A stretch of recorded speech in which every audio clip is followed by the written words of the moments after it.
নমস্কার, আপনারা দেখছেন সংবাদ সম্মেলন। এই মুহূর্তে আমরা দাঁড়িয়ে আছি আরামবাগের পল্লীশ্রী এলাকায়। কলকাতায় শিক্ষকদের ওপর পুলিশি লাঠিচার্জের প্রতিবাদে আরামবাগ দৌলতপুর সাংগঠনিক কার্যালয় থেকে পদযাত্রার মাধ্যমে পল্লীশ্রীতে পথ অবরোধ করা হবে। আর কিছুক্ষণের মধ্যে সেই ছবি আমরা সরাসরি লাইভ দেখাবো আপনাদের। এই পাচ্ছেন আরামবাগ সাংগঠনিক জেলা সভাপতি সুশান্ত বেরা, আরামবাগের বিধায়ক মধুসূদন বাগের নেতৃত্বে কিন্তু পথ অবরোধ এই মুহূর্তে। কিছুক্ষণের মধ্যে টায়ার জ্বলছে। এখানে কিন্তু আরামবাগ থানার পুলিশ ইতিমধ্যে এখানে উপস্থিত হয়েছে। শুনুন তারা কি স্লোগান দিচ্ছে। শিক্ষকদের উপর লাঠি চালানোর প্রতিবাদে বিজেপি লড়ছে। শিক্ষকদের উপর লাঠি চালানোর প্রতিবাদে বিজেপি লড়ছে। সেই ছবি আমরা সরাসরি লাইভ কলকাতায় শিক্ষক সরাসরি সংবাদ সম্মেলনের লাইভ আরামবাগ বাস স্ট্যান্ড যাচ্ছে, সেই ছবিটা আমরা তুলে ধরছি। দেখতে পাচ্ছেন হেঁটে হেঁটে কিন্তু বাস স্ট্যান্ডের দিকে রওনা হচ্ছে। মুখ্যমন্ত্রীর পদত্যাগ জয় জয় জয় শ্রীরাম। আমরা সকলেই জানি যেভাবে অসাধু উপায় অবলম্বন করে পশ্চিমবঙ্গের শিক্ষা ব্যবস্থায় 26,000 শিক্ষকদের চাকরি বাতিল হয়েছে। যারা যোগ্য শিক্ষক তারা তার প্রতিবাদ করতে গিয়েছিল, সেখানে গিয়ে যেভাবে আর সম্মানের সাথে আন্দোলন করছিল, সেখানে যেভাবে কালকে লাথি মারা হয়েছে, লাথি তার সাথে সাথে পুলিশি অত্যাচার, লাঠি দিয়ে তাদের মারা হয়েছে, তাদের উপর অত্যাচার করা হয়েছে, তারই প্রতিবাদে আজকে আমরা পথে নেমেছি। আরামবাগ সাংগঠনিক জেলা জুড়ে আমরা তার জন্য ধিক্কার মিছিল করছি, আমরা বিক্ষোভ করছি, যাতে করে এই যোগ্য শিক্ষক অযোগ্য শিক্ষকের যে তালিকা তার তো প্রকাশ তো হয়নি, উপরন্তু যারা যোগ্য তাদেরকে যেভাবে নির্যাতন করা হচ্ছে, যেভাবে আর মারধর করা হয়েছে, তারই প্রতিবাদে আমরা সামিল হচ্ছি। আমরা চাইছি এই ধরনের যে সরকার আজকে আমাদের প্রতিষ্ঠিত, যেখানে পুরো সিস্টেমটাই গোলমাল, কোথাও একটুখানি ভালোর কোনো লক্ষণ নেই, একদম পচে যাওয়া ধসে যাওয়া একটা সরকার চলছে, যে সরকারের কোনো জায়গায় স্বচ্ছতা নেই, আর সাধারণ মানুষ এতে ব্যতিব্যস্ত হচ্ছে। আজকে শিক্ষকরা গেছে, আবার কিছুদিন পরে প্রাইমারি শিক্ষকদেরও এই একই অবস্থা হবে।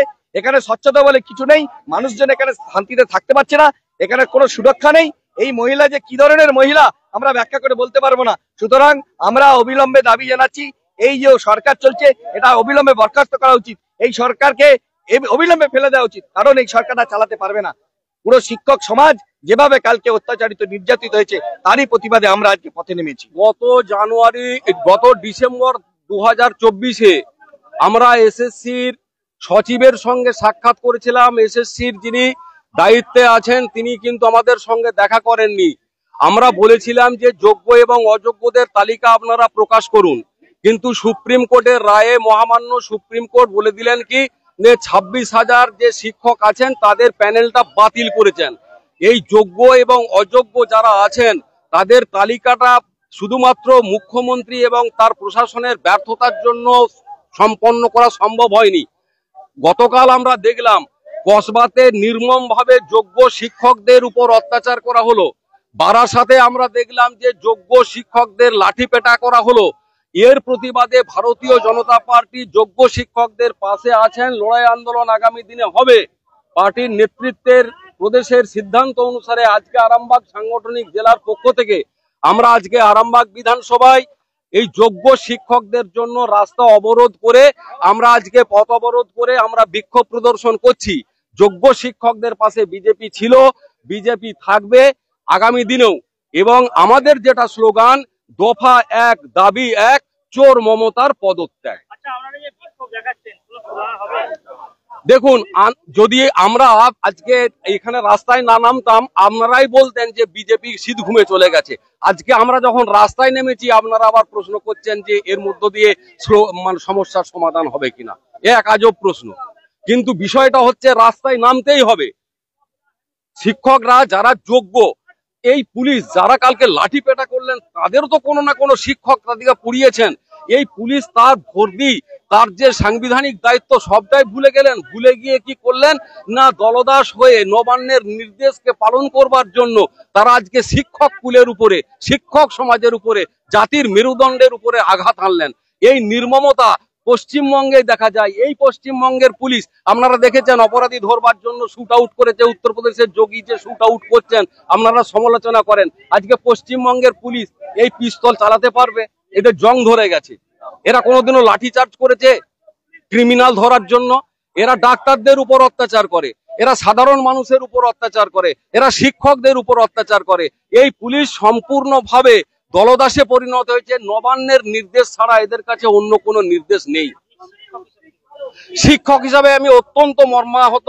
আমি আপনাদের একটা টিভিতে আপনাদের একটা ইতিমধ্যে সংবাদ আপনারা আমার কাছে সংগ্রহ করেছিলেন। অত্যন্ত যন্ত্রণার মধ্যে এই যোগ্য শিক্ষকেরা রয়েছেন, যারা HBL নিয়েছেন, যারা কার লোন নিয়েছেন, যারা বাড়ি কিনেছেন, যারা গ্রামের সম্পত্তি সমস্ত কিছু বিক্রি করে শহরে সেটেল হয়েছেন, নিজের মতো করে যারা বাঁচতে চেয়েছিলেন আগামী দিনগুলো, তাদের জীবন অত্যন্ত দুর্বিষহ হয়ে উঠেছে। তাদের জীবনে অন্ধকার ছাড়া আলোর রাস্তা কিছু দেখা যাচ্ছে না। তা সত্ত্বেও আপনাদের মাধ্যমে বলবো যে আপনারা ধৈর্য রাখুন, আপনারা অন্তত ধৈর্য রাখুন। আমাদের বিচার ব্যবস্থায় রিট আবেদনের মাধ্যমে কোনো একটা সুরাহা নিশ্চয়ই পাওয়া যাবে এবং আমরা দেখব যে আপনাদের যে দাবি যোগ্য এবং অযোগ্য, যেটা অভিজিৎ গঙ্গোপাধ্যায় বললেন যে আমাকে সময় দিন, কাল রাত্রি 3টে পর্যন্ত তিনি একটা ড্রাফট তৈরি করে নিয়ে গেলেন, নিয়ে গিয়ে আমাদের শিক্ষামন্ত্রী ব্রাত্য বসুর সঙ্গে আলোচনা করতে গেলেন। সেখানে তিনি কি দেখলেন যে কসবাতে পুলিশের উপর পুলিশ শিক্ষকদের উপর অত্যাচার করেছেন। সঙ্গে সঙ্গে তিনি সেটা ছিঁড়ে ফেলে দিলেন যে এই আলোচনা ফলপ্রসূ হতে পারে না। একদিকে আলোচনা হবে আর অন্যদিকে আপনি শিক্ষকদের উপর নির্মম ভাবে লাঠি চালাবেন, এই দুটো জিনিস একসঙ্গে হতে পারে না। এখানে পুলিশকে আগামী দিনে নীরব দর্শকের ভূমিকায় পালন করতে হবে। আপনারা দেখলেন যে এই পুলিশ পশ্চিমবঙ্গের বুকে রামনবমী হলো, গতবারের চেয়ে বহু সংখ্যক মিছিল হয়েছে, সংগঠিত হয়েছে, একটা জায়গাও অশান্তি হয়নি। কারণ পুলিশ চায়নি, পুলিশ অশান্তি চায়নি বলে অশান্তি হয়নি। আমরা নিজেরাই আমাদের মিছিল আমরা সুষ্ঠুভাবে শান্তিপূর্ণভাবে করে নিতে পারবো।